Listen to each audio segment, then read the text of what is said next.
میں نے chat G P T کو کہا کہ قرآن کو بہت غور سے پڑھو اور ایز این ایکسپرٹ مجھے بتاؤ کہ قرآن کے حساب سے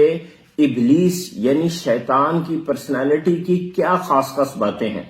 تو آئیے میں آپ کو دکھاتا ہوں کہ اس نے مجھے کیا بتایا. پہلا اس نے مجھے بتایا کہ اس کے اندر بہت انا ہے،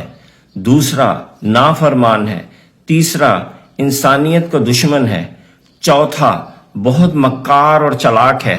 پانچواں مستقل مزاج ہے، چھٹا اس کی طاقت بہت لمیٹڈ ہے، ساتواں وہ بہت موقع پرست ہے، اور آٹھواں یہ کہ وہ اللہ کا دشمن ہے. اب آتا ہے سب سے انٹرسٹنگ پارٹ. میں نے اس سے کہا کہ اب تم ابلیس بن کے سوچو اور مجھے بتاؤ کہ تم 21ویں صدی میں انسانیت کو کیسے بھٹکاؤ گے. تو آئیے دیکھتے ہیں کہ اس نے مجھے کیا بتایا. اس نے کہا کہ آج کے دور میں ابلیس سب سے پہلے مٹیریلزم کو فروغ دے گا، اس کے بعد انفرادی انسان کو خدا بنا دے گا، تیسرا سوشل میڈیا کو زیادہ سے زیادہ یوز کرے گا، چوتھا کنزیومرزم کو زیادہ سے زیادہ پروموٹ کرے گا، نمبر 5 انٹرٹینمنٹ انڈسٹری کا بھرپور استعمال، نمبر 6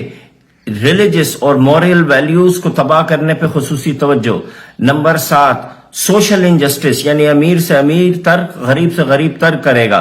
8واں ایڈکشنز کو پلائے گا، چاہے وہ ڈرگز کی ہو، گیمبلنگ کی ہو یا کسی بھی چیز کی، تاکہ لوگ روحانیت سے دور ہو جائیں. نمبر 9 انسان کو اتنا مصروف کر دے گا کہ اس کے پاس اللہ کا سوچنے کا ٹائم نہ رہے، اور نمبر 10 سیاسی تفریق پیدا کر دے گا تاکہ لوگ آپس میں لڑیں.